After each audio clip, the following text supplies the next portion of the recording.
Hello everyone, welcome to Gaming Mechanics, a podcast that seeks to explore the unexplored topics in games, how they work, why they work, and why we love them. My name's Greg, and that was only the 12th take that we had to get the intro down, and it's still slightly incorrect. We've introed other shows at this point. That's how rusty we are. That is actually true. We realize it's been a few weeks. This is the wrongest we've ever got it. The podcast listeners have heard from us, and that is not because we've been inactive. Actually, we have been doing so much more active. Yes, that's true. We've been... we streamed They Are Billions several times. Yep. You can check out those videos. They turned out to varying degrees of success, but if you just want... If you want to watch us play the game without seeing the game, did you put that up? No, I didn't put Okay, that up. well that exists. Yes, that's the If thing. there's enough outcry, we will put that up. Yeah, I still need to put up the third part, the epic conclusion, which we did get. We did get most of that on video. There's about a 1 hour gap there, but anyway. Which is pretty slow anyway, honestly, at that point, so. Yeah, it's kind of waiting for the days to go. So, we've been playing a lot of an RTS called They Are Billions.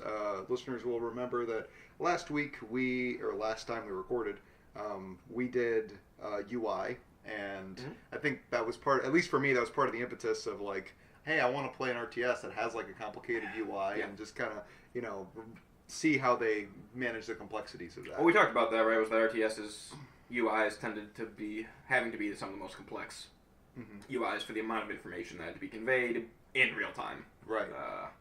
So. And we won't be doing a deep dive into They Are Billions UI in this episode. We may do that later, but we're just kind of going to do a general overview of that game, our experience with it, and maybe we'll draw some broader points out of that as we tend to do. Yep. Yeah, dude, I loved this game. That was the other thing, was that I just really enjoyed getting to play it. It felt like I haven't played... It's also not quite a traditional RTS. I think that's definitely the best name for it, but RTSs tend to be more military-focused, as well as they tend to be more competitive-based, where the kind of ultimate form of the RTS is playing against another person. Right. So think of all the classics in terms of StarCraft, Command & Conquer, the Red Alert series... Company Heroes, Total Annihilation, Subcom series. All of these are pretty much designed to be played with other people, and There Are Billions, or TAB as we will be calling it, is specifically designed not to be played. It's a true PvE, player versus environment RTS, which was new for me. So it actually kind of falls somewhere close. A true like PvE RTS without any military component is pretty much just a city builder, right? Right. Where you're just playing against the system itself and trying to optimize the system. So SimCity being kind of the classic example there. Cities in Motion is a really, really good series. But this one's kind of a mix of both, because you have a military component of it. But really, I think the best way we qualified it was kind of... It's more of a city builder where you are trying to just protect your city from zombies, so that naturally includes military. Yeah. As opposed to, the goal really isn't to, especially we played on like close to the easiest level. The goal isn't to wipe out, to destroy the zombie infection in the world. No. The goal is to survive. It's just to survive, yeah, exactly.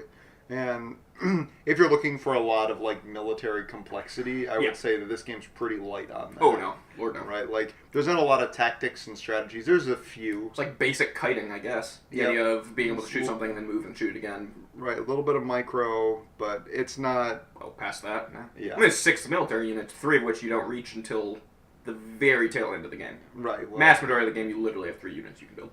Yeah, it has a pretty deep tech tree, but a lot of that tech has nothing to do with military. There's a little bit more that has to do with just defense in general, but... Yeah.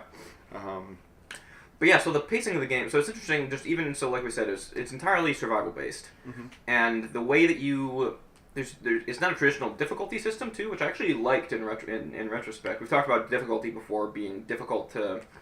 difficult. Basically just reducing a single difficulty to a single rating as opposed to multiple, so this one did 2 different spectrums that you could 2 different gauges you could change. Yeah, I thought that was interesting.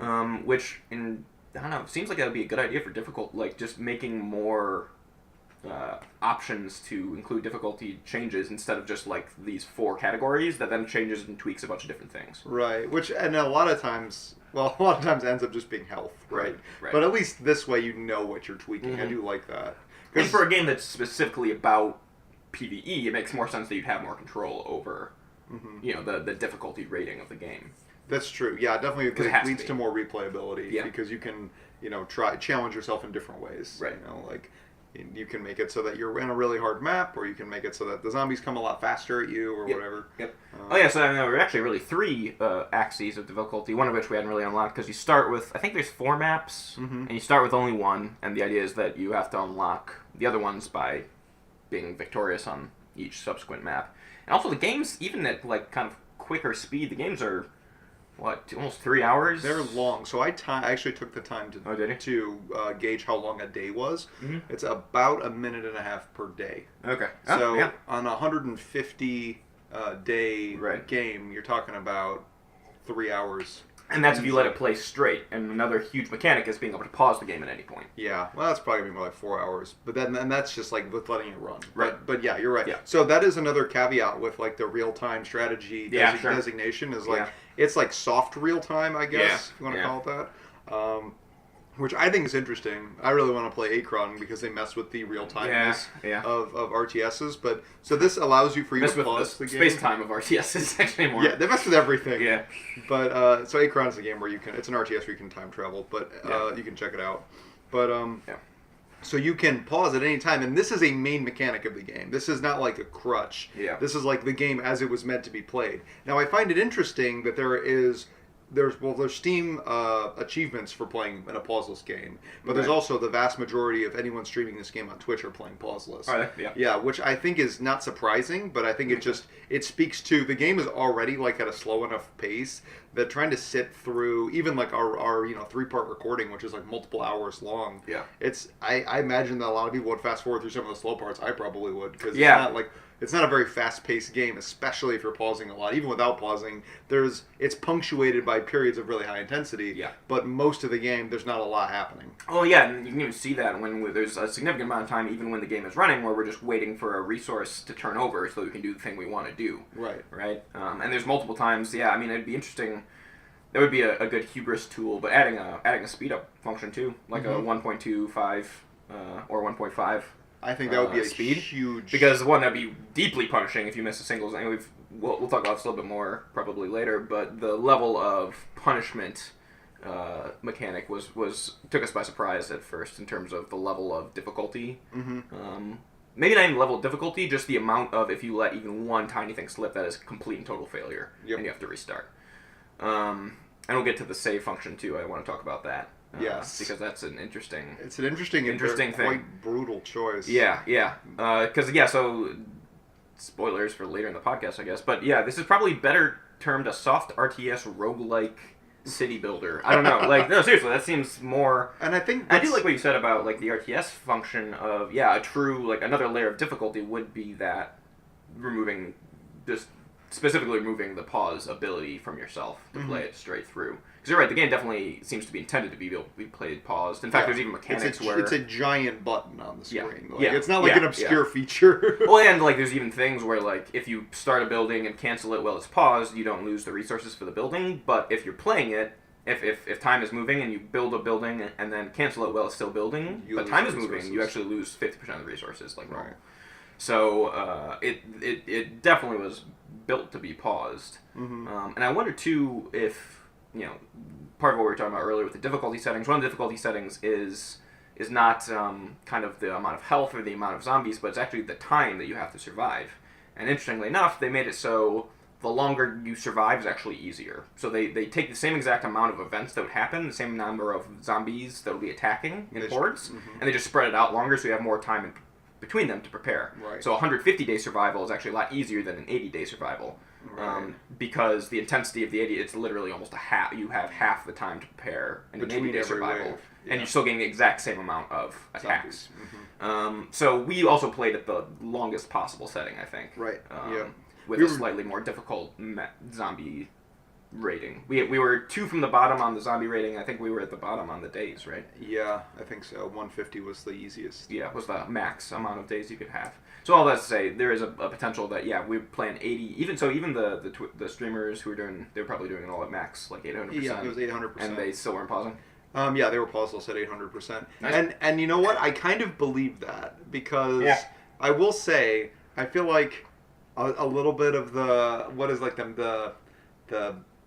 the magic has been let out of the bottle a little bit. Like I think like right now we're playing a game and this is probably like our 6th or 7th playthrough. At least. Are you counting the early ones when we were? That's true. We did have a pretty fast iteration there. It would be like there. 10 if we count all those ones. This is probably our like 4th or 5th, like kind of we know what we're doing play. Yeah, but I feel like once you get the hang of it, it's not too bad, really. Yeah. Like the mode that we have right now, I feel like is gonna feel really easy, and I'm thinking I probably could kind of maybe double the difficulty from here, and I think I'll get pretty far with some pretty like. It's stuff that you have to learn, but then once you learn it, it's not terribly hard to do well. That's what we were talking about, right? Was that at the bottom level, where we were playing, or close to the bottom level, we, kind of, once we got it down, it felt pretty solid, but moving into it, like, there wasn't too much we could, like, it's unclear what we could have improved on mechanically, right? Maybe a little bit of city planning, spacing stuff, but odds are, in large part, we were kind of had it down, and we were like, how in the world is this going to get so much harder? Right, because they give you, like, a number.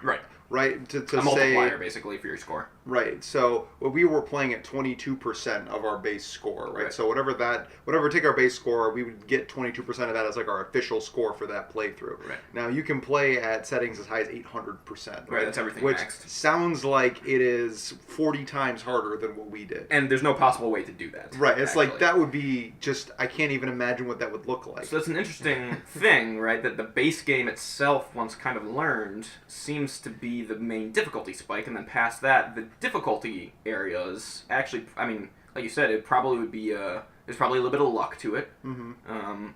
As we mentioned before, there's a little bit of roguelike, and part of that is just every single time it's a randomly generated map. Right. But past that, it's just, I think, doing like the correct things, like I said, like we've learned. The tech tree is also pretty linear. We've noticed that. Yep. And it seemed to be a whole ton of well, other than the one unit we didn't build, that turns out in all the other like high-end streams, everyone was building this one unit, so maybe we just suck. But no, in terms of like the course of like what you need to do, like be focusing on this, then you focus on this, then you focus on this, then you focus on this. I don't see that changing, right? Like it's it's pretty easy to optimize the system actually. Yeah. And once you do that, then it's just about doing it correctly. And with the pause mechanic, that means mechanics can really be easy if you're going to be careful. So then it's like, where's difficulty go? Yeah. Well, and it doesn't ramp up as fast as you might think. Yep. Like 800% is not 40 times harder. Right, exactly. And there's not really any way it could be, but and so that was sort of just my mistake to think that like, if they're giving you 8 times the score, it must be 40 times harder than what we're doing. Right. But it doesn't ramp up linearly like that. Not to say, again, I don't want any of this to sound like we didn't enjoy the game. Oh, Lord, no. We totally did. And it is hard to get down, like, to not play it like a normal RTS because the zombies aren't out to like attack you in any sort of strategic military sense. They're out to like slip one dude into your base. Like think about playing Red Alert, right? Where like the other team's got some Tanyas that they're trying to like sneak into your base and take over your buildings or blow them up. Right? So it's like that, but so just like is a the whole game. Everything's a Tanya, and they're just trying to get one unit into your base. And when everyone's a Tanya, everyone's a Tanya. There's a lot of Tanyas. So it's pretty much like that. Like if you had an enemy who was just making Tanyas and trying to sneak one unit into your base. As an excellent example. I was about to say, so the huge difference was that the reason that we failed so quickly originally was I think we came into it kind of believing it was going to be like this weird kind of balance, like an asymmetrical like RTS, like Red Alert the original Red Alert was actually pretty good at this in terms of the two sides, the Allies and the Soviets, were super, super different. They had very, very different tech trees. They had some shared units, but in large part, a lot of them were unique. And it was a very, very much not chess, right, where chess has two identical sides. And we've talked about this before, kind of going back, but the more different your sides are in a competitive game, one, the more exciting and interesting it is, in my opinion, but also the harder it is to balance. Right. And so in the Red Alert example, the Soviets were massively overpowered and the Allies were way worse. In this case, I was kind of expecting it to be kind of like that, where like the zombies were going to be a faction, and then like the humans were a faction, and we were just allowed to play with humans, which is totally not the case at all. Like you said, it was a super normal thing too in RTSs is like harassment early on, where you just kind of poke and you lose a couple units, and you build more units. Right. I think about when we played Planetary Annihilation, right? Losing things is not a huge deal in those games. That's totally expected. The whole point is just to be able to outproduce your enemy in large part. Right. StarCraft is a huge example of this. It's fine if you lose as long as your opponent loses bigger. Yep. Like that's precisely. Kind of the philosophy of PA. Yeah, no, totally. And that's super not the case here. If a single, like Mark was saying, if a single zombie gets in, which is clever, it works perfectly for the game and for the aesthetic of the zombie thing. They have an infection mechanic where if even a single zombie breaks into a building, one of your buildings, it'll infect everyone inside that building, and then it cascades from there. And in very, very early, even late in the game, if your population centers get attacked, it really gets out of control real quick. And if you have military, you just straight up lose. Oh yeah. So that happens. So even a single thing slips through. So it's less a trying to it's less this give and take between you and the enemy, and far more you have to be perfect. Yeah, it's not like, they gained a little bit of ground there. It's like, exactly. No, if they gain any ground, you're pretty hosed. Yeah. The way that the game is designed, you are highly incentivized to build dense cities. Yes. Which is a huge problem because once the infection starts, yeah. they don't have to go very far to go to get to the next building. Yeah. So you could try to spread out really far, but the game makes that difficult in a couple of ways. The first is that you have to build Teslas in order to expand. Right. If any of the Teslas that are part of your expansion get destroyed, the buildings in that expansion aren't powered. Yeah. Right, so you can't just be super sprawling. Also, when you start always in the center of the map. The map's randomly generated, but you're always in the middle, and all around you are thick hordes of zombies. Right. Yep. So in order to spread out, you have to clear out those hordes. Yep. So inherently, spreading out takes a bit of time. So you really, in the beginning, when you have all these resources, you have to sort of put them into one concentrated area. Yeah. And past that, the game gives you incentive. There's certain buildings that are designed to increase productivity to other buildings in the area around it. That's true. So the denser you have your resource production, the better those buildings will do for you, right? Mm-hmm, mm-hmm. So there's multiple game mechanics that incentivize you to keep things close to each other, as well as just the amount of space you want. The smaller area you want to defend, the better, in theory. And of course, that's a constant push-pull between needing more resources to continually go up the tech tree and get better and better versus having to expand out to get those resources. Yeah. And I really think they actually did that pretty darn well in terms of the push and pull. Very rarely did it feel like the game incentivized you and forced you to expand. You can't just play the game staying in one spot. Yeah. But at the same time, it didn't feel like you were... There's always something to do. I thought the pace of the game was actually pretty good in terms of maybe not the overall, especially the rate we were playing level of always, wanting to speed up. But there's always some reason, there's always something you were wanting to do, even if you couldn't always do it due to the timing of kind of the way the resources were ticking in. There's always a clear kind of goal. Yeah. Which that's hard to do. I think one of the traps that we fell into, and this might be sort of a topic change, but one of the traps I think we fell into was trying to optimize resource production. Yeah. And that would be really important, especially in a game like PA, but in a lot of RTSs, having a better economy than your opponent is super important. Yeah. And being able to crank out units is super important. Yeah. I would say that's way less the case in this game. It's way more important that you do the right thing than having a lot of... Yeah, then you have a lot of strategic ability. Yeah. Right, so then the thing that resources in a lot of production centers give you in RTS is options. Right. Which is super important in a tactical and strategic sense because you can respond to what your opponent is doing, counter them, and then take them out. In this game, you already know what the opponent's doing. It's not important for you to have your options open. What is important is that you respond correctly to what you already know they're going to be doing, which is sending in single units wandering toward your city. So you need to make sure you build a very contained base where you can't just let single units through. Yeah, it's very much more kind of a city planning piece to it too, as opposed to just trying to maximize resource production. Actually thinking about the consequences of doing that and the density, like you were saying, the routes of attack and all that jazz. I think one thing that I was interested by was the objective, the fail state of the game actually is. You start with a single building in the center. That's your command center, and you don't do anything out of it. It's just there. It produces stuff. Gold. Yeah, it produces gold and some workers, but and just the game ends if that dies. So it's interesting. Wait, you haven't put up the final I haven't put up part? the final Okay. part yet. Okay, Yeah, cool. I will do that though. Yeah, well, that's fine. So I won't spoil how our first major foray into the game ends, but the potential is to have either a completely ruined city and then have the game tick over to the end game and have your system entirely fail but have still protected the center of it, Right. or B, have one tiny area fail, have your entire city be completely fine but then losing the command center and losing the game. Right. So there's two very extreme differences, which is really interesting with the way the game's set up, particularly the very end of the game, which throws something new at you that you haven't seen before. Right. Yeah. Throughout the whole In a rest of big the way. Yeah.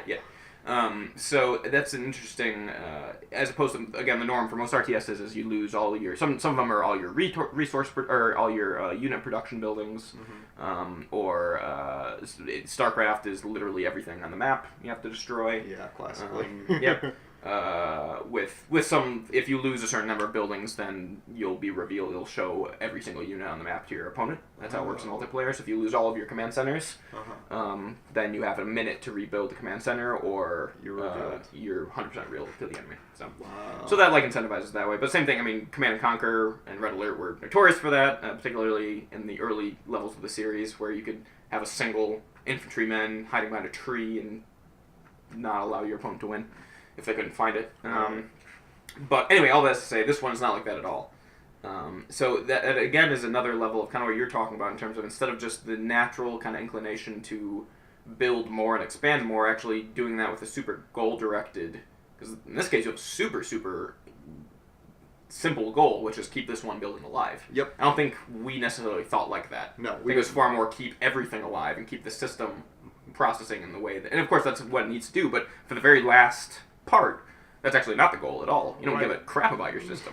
Nope. The system doesn't have to survive past this. Yeah, exactly. It only has to last those number of days. Exactly. So that kind of just goes back to what you're saying in terms of, it is a very goal-directed game, which is different in a lot of ways than RTSs. And it does make it, to a certain, again, not to sound too criticizing, but one of the cool things about RTSs in general is that they are these gigantic systems that allow a remarkable amount of creativity and variety in the play, and a huge amount of strategic choices and tactical choices on the smaller scale. And I don't think this game is nearly equal to that, to a traditional RTS. Like we were talking about earlier. Oh yeah, in terms of the number of your strategies, or even just tactics, the amount of strats basically. Like I feel like there's basically one strategy for this game, and if you figure it out, you're kind of set. Yeah, I mean I do Maybe too. maybe one or two. Yeah, there's probably a couple that would be effective, especially at lower levels of play. Yeah. But like, I don't think that they're not going to be hugely different, No. right? Yeah. I feel like it, and it sends the message really well to develop that strategy, right? That's kind of the roguelike absolutely. part, right? Like, I mean, if you don't want to know anything about this game, I don't really know why you've gotten 26 minutes into this, but I'm gonna say something about the game strategy, like. It's sort of like every time a zombie gets into one of your areas in your base, it's sort of like a little message saying like, you should have built a wall there, you idiot. Yeah. Right? Like every time one gets in, it's like, oh, I need to put walls everywhere, And then that's exactly eventually what we eventually learned. right, and then eventually you realize that, and you're like, oh, okay, so this is super effective. Right. Like this is exactly what I needed to do. Yeah. But then also like, okay, I guess I'm waiting to see where the next challenge comes from in the game, because right now it's sort of feeling like, okay, that was kind of it. Right. And now, to be fair, we also died a lot. So. Yeah, we did. And we also haven't played all the maps.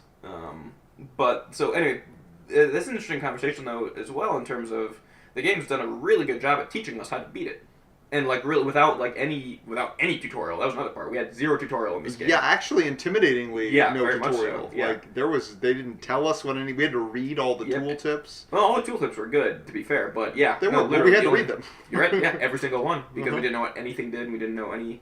That's an interesting point too. I forgot. Yeah, there was zero tutorial to this game. Yeah, it was very disorienting when we started. We like actually exited out of the game to see like maybe there is a tutorial mode. There's not. Well, we played for a little bit, and like there's so many resources. Yeah. There's like 9 resources you have to keep track of, and there's zero ability to. Anyway, but so that is one thing that we've talked about a lot, is that having a good, really kind of organic tutorial built into your game, where the game tells you what to do without these text boxes popping up telling you exactly what you have to do. The game did very well at teaching us how to play it. Almost too well, right? Yeah. To the point where now we kind of feel like we might have it down entirely. And Yeah. I think that's why the roguelike part was injected into it, right? Where if it was the same map, then yeah, dude, that would be so easy to solve. Right. So at least with the roguelike, and as well as to say, even though we're talking in this way that, like, it feels like we might have kind of gotten the system down, now it's just kind of a matter of time to win, I still want to play the game. Oh yeah, me too. It's actually still deeply satisfying to play. Mm-hmm. So that's not a knock. That's more just a fact of the matter. And it might say something to the lifespan of it in long term, but yeah, it has been interesting. We actually have 2 games going now. Mark will play one and I'll play one.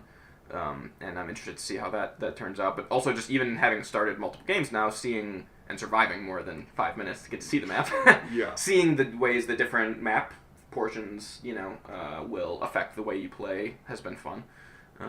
So in that regard, yeah, I think that was why they put the randomized in. You want to talk about the save system? Yeah. So so in true roguelike fashion, this is a punishing game. Yeah. And the save system really locks you into your forward progress in the game. Like, there is no such thing as going backward, undoing, like trying to play the same scenario out 2 different ways and seeing how it goes. Right. There's none of that. Now, I did not get to the level of, like, messing with system files, Yeah. although I thought Although about it. we got close. Yeah. we So- did try to all.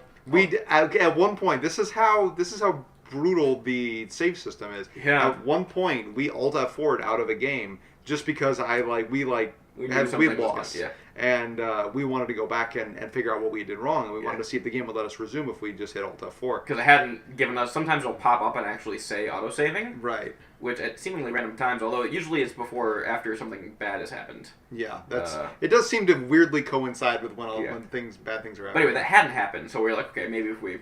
We can undo. We can go back. And we Alt F4'd and we got back in. We were exactly where we were. Yeah, so I actually think the design of this game is that it is always saving. Yeah.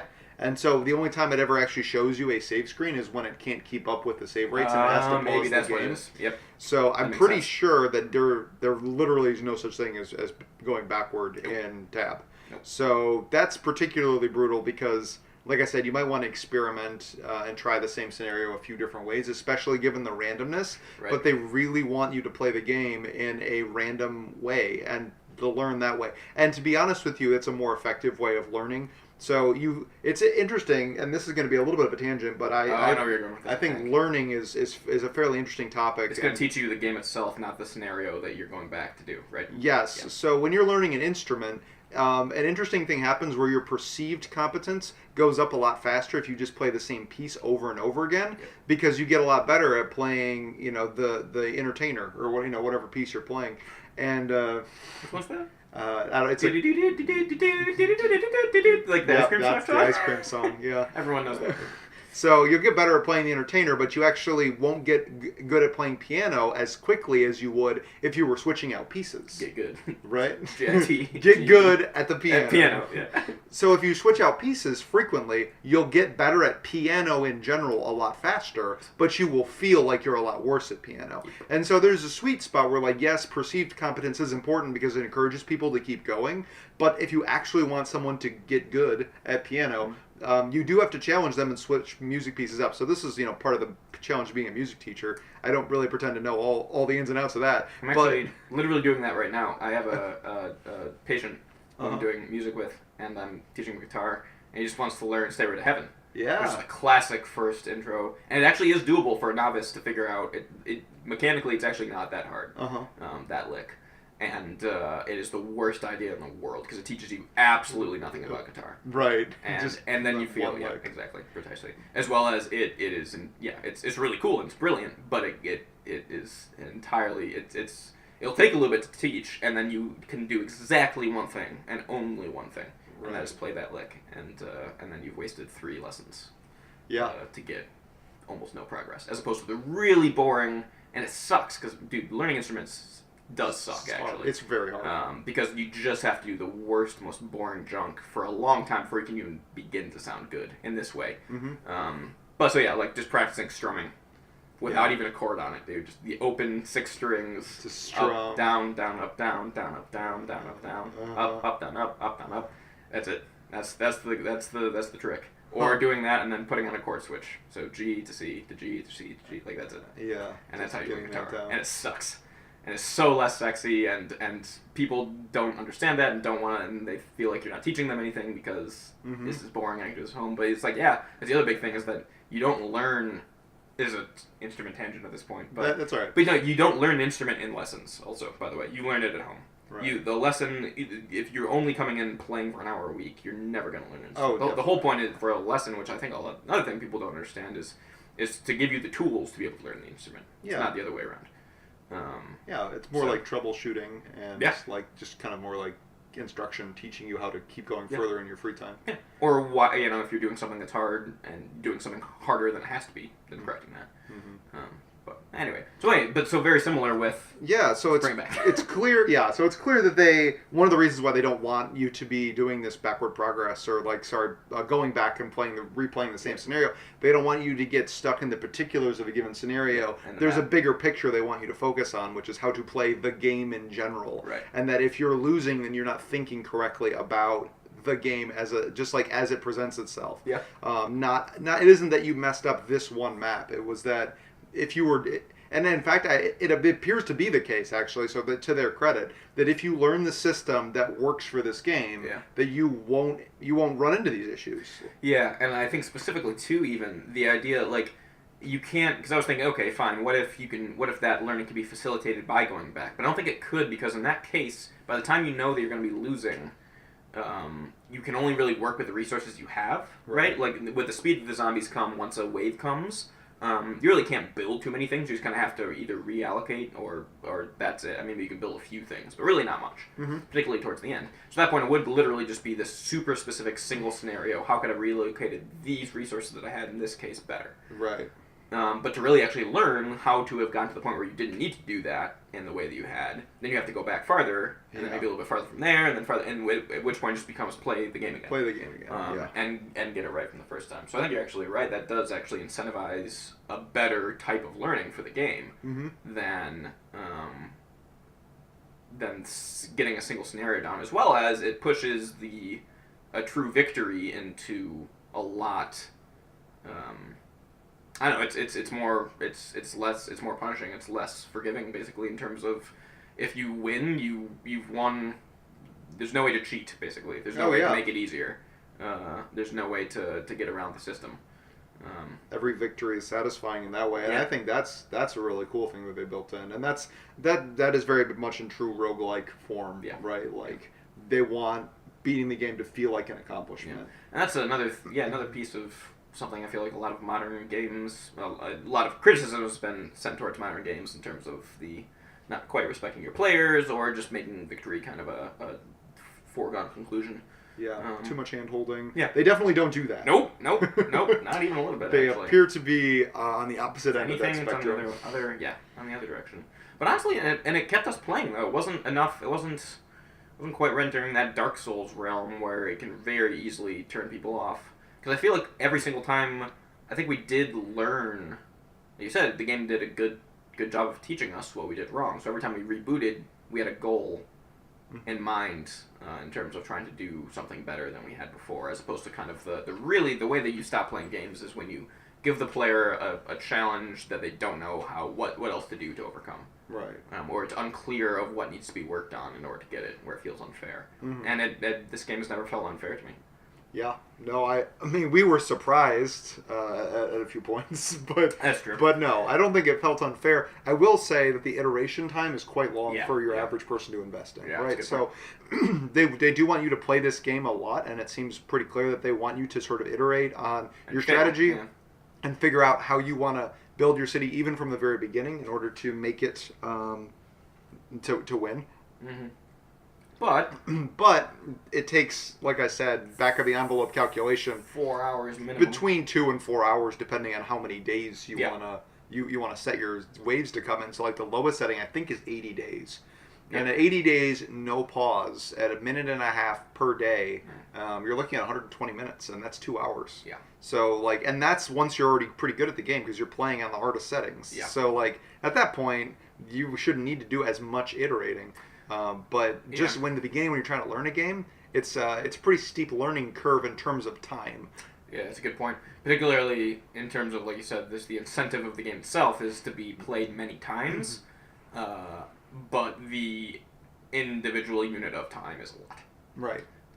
So what do you think? I don't know, because I feel like part of it was, because you could have a tutorial. I could super easily see a tutorial mode where like every time you hit a bottleneck on a resource, it says like it pauses and says like here's the nearest like expand to get more of this thing, or hey, it looks like you're gonna be rolling on this soon, do this, or like a zombie like it giving you an alert, because like the only time it even gives you alerts, another pretty common thing in RTSs is that when like for Fog of War, when you see an enemy, it'll tell you that an enemy has been spotted and where on the map. The mini map will tell you that.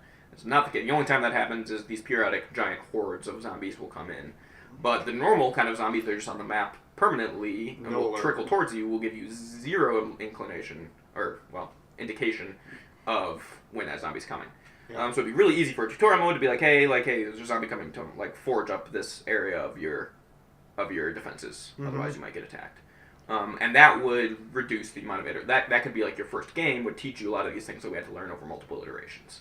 Well, the thing is that better or worse? I think that's worse. And the reason I think it's worse is because the whole game is trying to learn those things. Yeah. Right? Like if you were handed those things in a tutorial, I think it would cut down on how much enjoyment you'd get out of the game. That's a good point. Second game, you'd probably be winning. Right. Yeah, you'd start to win pretty fast. The difficulty ramp up doesn't seem to be that steep. Yeah. So once the mechanics, the basics are learned, it actually, you're right. So so I think that we really went about this game the right way, and that we played it blind. We didn't use any resources in the beginning. We just tried to figure it out, and we did have fun doing that. Yeah. But I think if there was much tutorial at all, it would have been nice to have maybe some explanation of what things were. But in terms of what to do with those things, even something like you should expand or try to get more wood or try to get more oil or those. That's kind of missing the point. Yeah. The point is to build a base that is able to withstand zombie attacks. It isn't to get a lot of wood or get a lot of stone. Yeah. And I don't think that they could teach you how to do that without just kind of giving away all the learning that they want to happen as part of the game. Yeah, and that was another cool thing too that happened even in terms of, and I feel like we're still at this point, even just learning kind of the ideal military defense mixes in terms of how many walls to have, or the defensive structures, which ones are good, which ones are bad, because there are bad ones. Or the unit mix for your military, particularly once you've unlocked the higher ones. That's more of it, even outside of just that kind of basic build order stuff and kind of all your checking your boxes in terms of, hey, is this area secure? Is this area secure?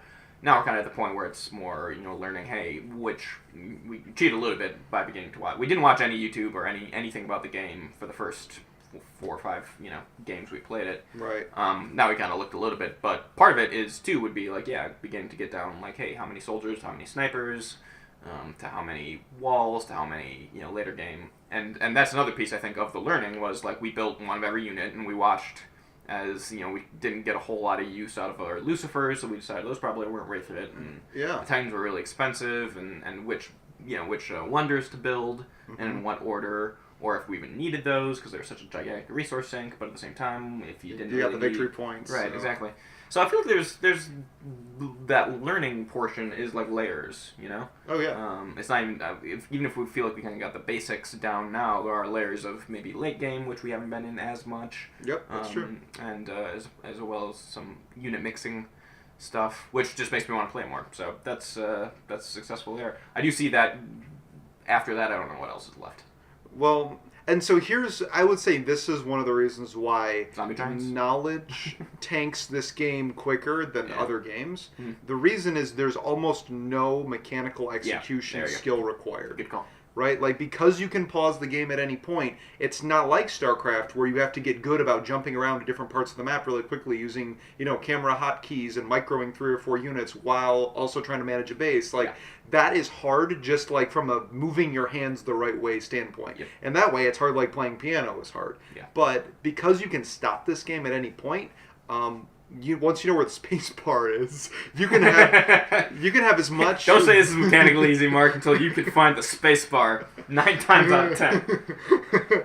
Well, once you know where the space bar is, you can have as much mechanical acumen as even the most advanced StarCraft player, because you can effectively issue an infinite number of commands in 0 time. Right. And so as long as you're willing to pause the game and then tell every unit what you need it to do, once you know what to do, you can do what you need to do, which I think is brilliant, because learning is the whole game, but the problem with learning being the whole game is spoilers. No mastery. There's not a lot. Very little mastery involved. The skill ceiling, I would say, is probably pretty low. Now, to people who are streaming this 800% on Twitch, I haven't done that, so I could be wrong. That being said, that's like the type of... I love that. That's one of my favorite types of games where I don't have to practice a hugely difficult mechanical thing, and I can just learn. What to do, right? That's what I do naturally, is I'll just learn. I love learning, like, the metagames, the idea of matchups, what works in what scenarios, being able to be strategic. That's why I'm better at healing in Overwatch than DPS, right? Mm-hmm. Healing usually doesn't require a whole lot of mechanical acumen. Right. But you have to know where you have to be at what times. You know timings. You have to know what's going to be a dangerous situation, what isn't. I'm good at recognizing those. Mm-hmm. But I'm less good at being able to keep a reticule on a quickly, erratically moving target. Right. That just takes practice, which is annoying. I can learn something and then I know it. Uh-huh. And so in the same way, I've practiced StarCraft, but I never played a whole ton of StarCraft, because that game is, it's both, but it's overwhelmingly mechanical. There's not a lot of automation in at least StarCraft 1. I don't know if they added some quality of life stuff in 2. Oh, they did. They added tons, but still, it's a lot. I mean, the point is, right, and the other thing I was thinking in that regard is that you said, microing multiple things. We already said there's only 6 units, 0 abilities in the game, right? Units don't even have abilities. Right, they just do what they're doing. That's it. They have an auto heal on them. There's very little unit management. It's literally movement and attacking. Right. Otherwise, everything goes. And then base management is also almost 0 in terms of like production. Like you have like a soldier production building, and maybe a piece of research going on. Yep, that's kind of it. And that's literally it. Everything else is perfectly automated. And then obviously you have your expansion and building, but that's the third thing. And otherwise everything moves. You have an auto repair button. So in terms of like upkeep level mechanical stuff, and again, that all really gets neutralized anyway by being able to pause. Yeah. But even past that, you still only have like 1 or 2 things to even do in your base. Make sure you're building units out of the 1 building you can build units. Keep up on your mercs maybe, exactly. and then you can usually only afford 1 piece of research at a time anyway. Yeah. You only have 3 research buildings. Mm-hmm. So anyway, the point is, so even past all of that level of being able to pause, I think that's why it's playable without pausing. Mm-hmm. If you got someone who was really used to multitasking, it was actually not much to multitask. Right.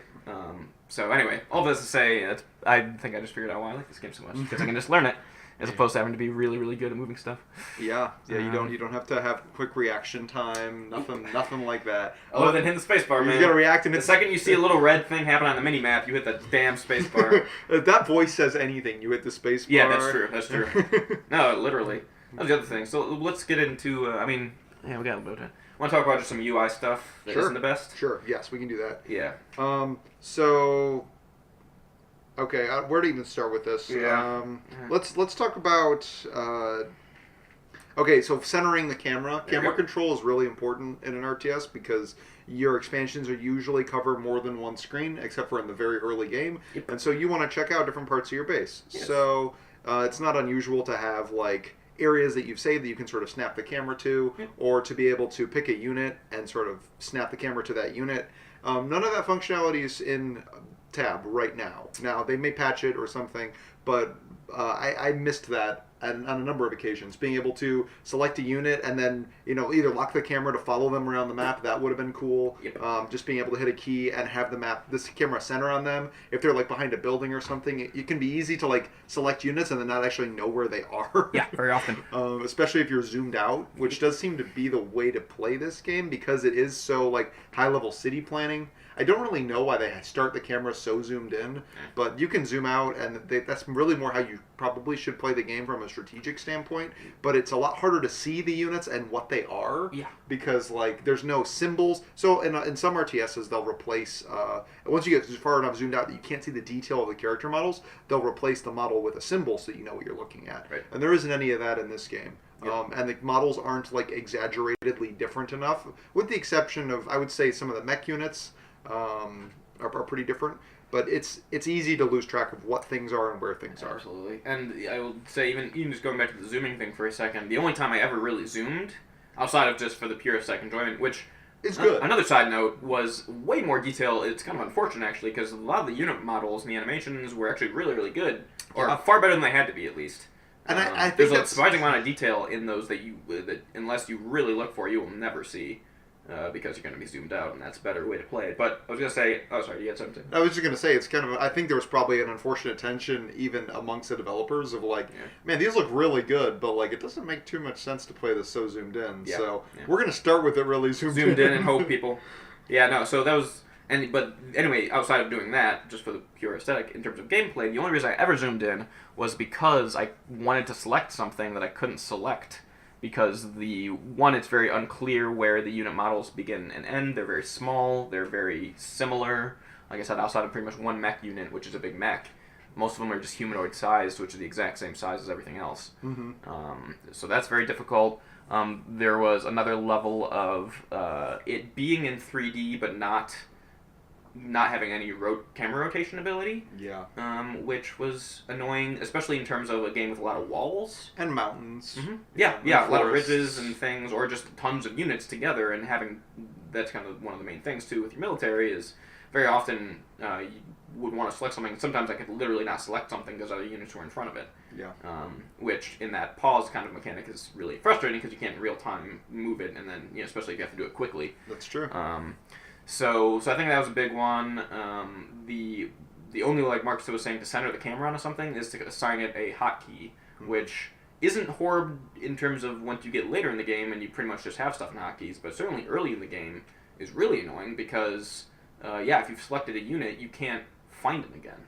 Yeah. That's the other thing that blew my mind was they even have a counter on they have all of your military units on the side on a sidebar. Right, so you know exactly how many of each unit you have. But you can't do anything with it. Most of the time in a game like that, you'd be able to double click on one of those, and even keep on double clicking, it would just rotate through all of your units. It would center the camera on each one, or you double click it and it selects all of them at once. Right. Nothing, no selection whatsoever. Or even if you have a unit selected, you can't click on its portrait and go there. So very often, unless you memorize where everything is at a given moment, which you can't do, we would look for. You just have to, as well as just kind of some of the visual clutter of the game, with the way that they did workers, which is these passive units that you can't. They're kind of a resource, and you can't control them, but they have like a person on the map that'll be walking around between buildings doing things. So those look a lot like your soldiers too, and there's just a lot of movement. So a lot of times we'd have to zoom out and literally box over an area to see if there are any units in it. Yep, because you can't tell. Is not a good. So again, just military symbol, maybe even just for the military units, right? Just symbols for those. That would show through buildings, so you could see if there was... Oh, yeah, there's no occlusion whatsoever. With units passed, and a lot of times you'll see just like an outline or a color if a unit's behind a building. Yeah. Nothing like that. Nope. The notorious keybinding fiasco at the beginning, where they keybinded the button you have to hit the most, which is basically just your build menu. Naturally, I reached for tab. Tab's a super, super common hotkey for most PC games. For building, yeah. And tab was turn off your entire UI by default, which is never useful in this game except for maybe a picture mode, which I think they have a picture mode. Yeah, I think they do. But one thing, so interestingly, like literally almost the worst thing you could possibly do. The key binding situation is a little rough. I will say, going back to the unit selection, this, just to show you like how weird things can get when people at a high end are trying to deal with this. The high end strats for dealing with what you were talking about is you select all of your soldiers, for example, right? And then what you do is you tell them all to go to a given location, and then there's a button in the UI to select less soldiers. So you tell them all to go to a certain place, you hit that down arrow a couple of times, then you tell all of them to go to another place. Yeah. You hit the down arrow a couple times. Right, so what happens is you end up distributing all of your soldiers. You don't know where they're coming from, and they're probably not taking the most optimal path because you haven't selected the closest soldiers, you selected all the soldiers. But because time gaps in this game are pretty long, and that like you have a few days between like interesting things happening, you actually can afford to do that, but it's really just, it's not what people want to do. So there's a button for that, huh? There's a button for selecting less units, which is kind of weird, right? Like, imagine you select all the units on the map, and then you want, like, 2 less rangers than that. Right? Yeah. It's kind of weird. Yeah, that's usually a tool that you would have in other RTSs, but it'd be a lot there wouldn't be a single button for it. It would be within the shift commands. Right, so you could select. Clicking on a portrait, and then you could. Yeah, there's so many better ways to manage units. That's insane. I didn't see that button, but yeah, no, that would be the. That's the workaround. I would call it a workaround, but it does not seem ideal at all. So, and I think that some of the reason why particularly when pathing in a high stress situation could kill those units very easily. Yes. They run to zombies. Yes, in a high stress situation, it's not really. I don't think you would do it that way. Yeah, that's a good point. But I will say pathing in this game needed help. Yeah. And I think the reason that it needed help is probably because there are at times so many units on the screen.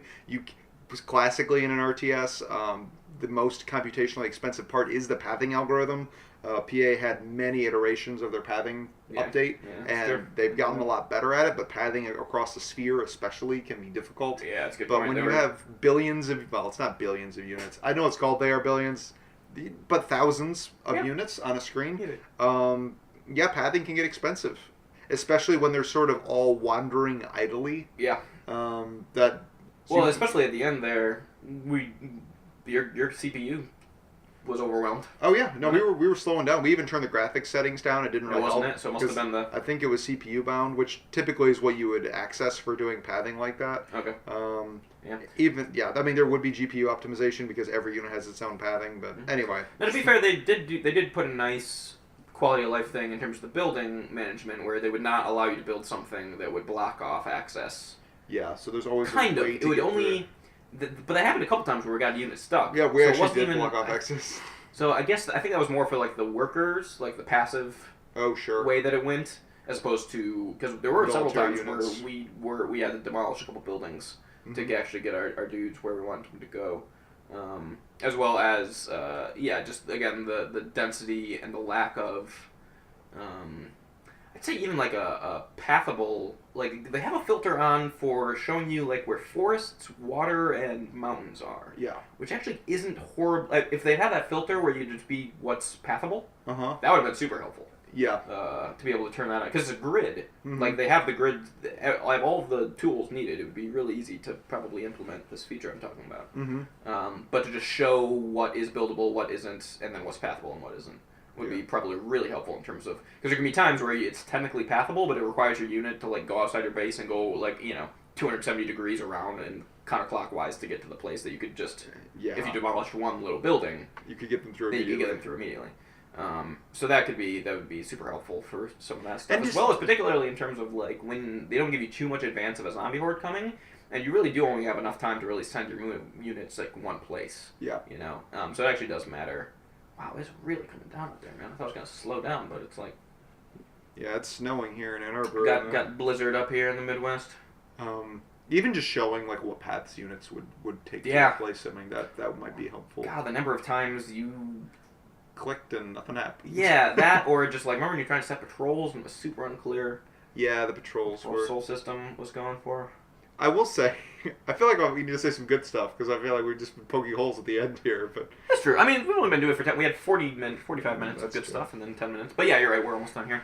But yeah, no, overwhelmingly a positive experience. Yeah, we did enjoy the game. Oh my God, yeah. And I think a lot of these UI deficits are overcome by patience and the pause button. Yeah, the pause button. Which is... It's not like a great answer. I wish that wasn't the answer, but at least there is an answer, right? It's not like, well, just too bad, and you have to deal with these high paced situations with a bad UI. Yeah, none of these are game breaking by any means. No. I think all of these are super surmountable, as well. I mean, really, the only one that I find myself being annoyed with, even outside of being able to work around, was just it's very easy to lose units. Actually, you have to be really careful about. Yeah, like you could have idle units and it doesn't tell you.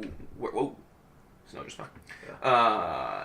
It doesn't tell you where, if you have idle military units. That's another really common RTS feature. And you can click on it and show where all the idle ones are. Because you can just lose units in your base very easily. Yeah, So, but past that, man, I like seriously don't have, even with all those UI kind of things that weren't the best, that was really the only one that I found impacted my ability to play the game well. Yeah. Yeah, I would agree with and that's workaround Bolt 2, honestly. I will say, and this is my food for thought I will leave our listeners with, and this might sound crazy, I think this game would be a really good board game. And I know that sounds. The reason it sounds crazy is because it's a That's a good real time point. game. But the game it's incredibly staged, Yeah. right? Like things Yeah. happen in fixed stages. That's a good point. You can pause the game at any time. It happens on a grid, Yeah. right? Like the resource point. management isn't actually that complicated. Yep. Once you get it down. I think that you could make this a pretty compelling board game. Yeah, that's a honestly. good point. There's probably a And few systems you need to change, but yeah, that's a great point. You could It's all about learning. It's about learning how to play it. and instead of forcing you to like sit while the computer advances, 30 days or whatever you need before the next infection, you could You just can just do it by hand. do what you needed for your turn and say like, okay, I'm ready for the next wave of zombies, and then they would come. Yep. Right. So instead of having Or I want to wait this many days, I'll get this many resources for it. right The world state doesn't change unless there's like a randomly drawn, zombie invader yeah. or whatever. That's a great idea. I think this could pretty Be a good collective compellingly game, too. turn into a board game. What? It'd be a good collective game too. Yeah. To be able to play. Yeah, absolutely. Multiple people. Good PV. Wow. People controlled like different buildings in Yeah. the settlement. Or even just like full, just being able to make decisions together with that many different things. Yeah, each person could start a different corner of the map or something like that. Yeah, like Pandemic or. Yeah, a little like Pandemic. Anyway, that's a great food for that. I think we should leave it at that. yeah, Overwhelmingly positive response to this game for me, anyway. yeah. I mean, Love we're it. gonna play more right now. Yeah, So yeah. we did enjoy It's also this. just fun. So. Cool. If you have played this game, you want to let us know your thoughts, or you haven't played it and you still want to let us know, you can email Muxel at gergenmuxel.com. You can email Gerg at gergenmuxel.com. That will get to Mark or Greg, respectively. Yep. And sorry for not streaming for a couple of weeks, but we're back and we're excited about doing some more stuff. So Yeah. we will talk to you later. Bye bye.